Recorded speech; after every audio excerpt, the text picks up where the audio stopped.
In this video, we are going through troubleshooting strategies that you can do or your crew can do during your swim event or big training swims. So before we get into it, the key thing here is communication between you and your crew during your swims, because if you're not honest with them and you're not communicating, they won't know how to change things to give you the best chance to get to your destination. So often I've seen swimmers have to abort swims for a number of reasons, but some things come down to a lack of communication or honesty from the swimmer, letting the crew know how they're actually feeling or what's happening. And often in those times, they have been so close that perhaps, and in hindsight, if they had been a little bit more honest, they would have gotten to the end. So some things here that can be really helpful is you letting your team know if you're not peeing, or if you're having trouble peeing, or if you're feeling sick or quite nauseous, or if you're hungry, or you're over certain feeds, or why you're not drinking that whole feed every time. And they can troubleshoot some issues.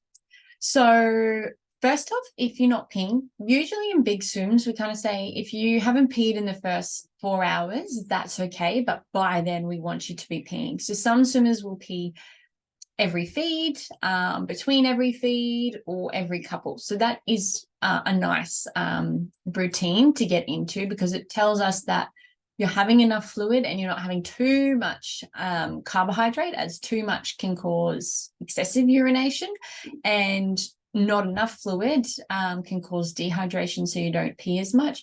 Or on the flip side, if it's cold conditions, if you're getting cold, if you're having quite large volumes of fluid and you're not peeing, then that can be indications that you might be at risk of suck, and we want to really prevent that.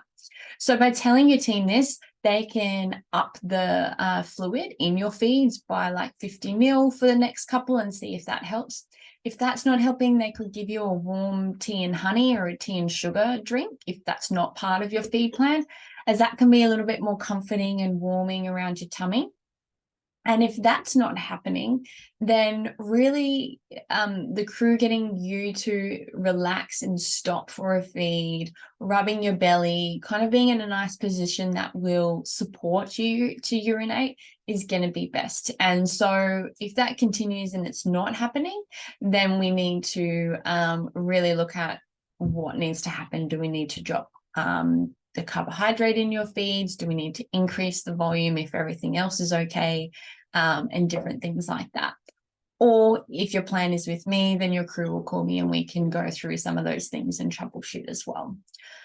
Another thing is, and this can happen either quite early in your swim or in the back end, but continually vomiting or feeling really sick and full from the feeds.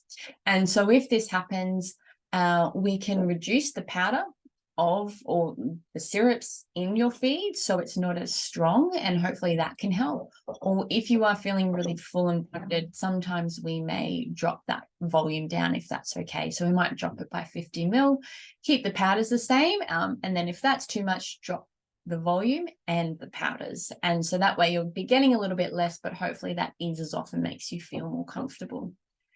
If you are continually vomiting, the best thing to do is still try and take in your feeds. We don't want to do water only, as that can shut off the absorption sites in your tummy from absorbing the carbohydrate. So that's why you always just want a little bit of Powerade or Gatorade in it, or a little bit of electrolyte, salt, some sugar, just to help with that absorption of the fluid and prevention of shutting off the sites. So if you really can't stomach anything, having that little bit of water and something is okay. But you might have some other backup options on your boat or your kayak that if you are sick or vomiting a lot, you prefer. So often swimmers, they will prefer, sorry about my puppy in the background.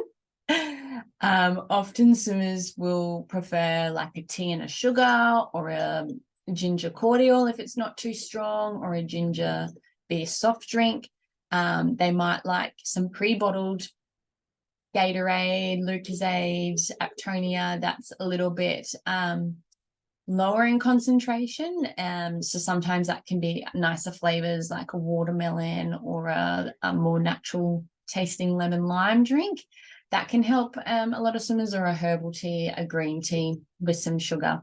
So there's some options there if you are vomiting a lot, and also good options if you are feeling nauseous. If you are feeling nauseous, telling your team that, so then they can look at what medication you're on and the schedules, and if you can have it a little bit earlier, can you have it now, or do you need to wait a little bit to have your stronger antiemetic, for example? Pain, another big one as well, and usually this is one that swimmers are good at, because by 10, 12 hours in, your shoulders are going to be quite sore. So if you have your options there that you're using, paracetamol, anti-inflammatories, using them in combination, that works well for you, telling your team, and they can look at the schedule as well and see if you can have it slightly earlier. In a sporting context, we can kind of go every 3.5 hours instead of 4. I get a lot of swimmers to do, but obviously checking with your doctor, seeing what's best for you and sticking to that. So there are some of the troubleshooting strategies that I will include in your plans for your crew. And if you're with some of our regular crewmen like Red Top or Infinity, they are fantastic, know kind of what I suggest, and they know how to troubleshoot anyway. So have trust in your team, communicate with them, and don't hesitate to get your team to contact me as well, because I'm always tracking your swims. So practice some of those things in training as well, or in your big upcoming swims, so you feel comfortable with all of that. And then that will set you up best for a fantastic swim.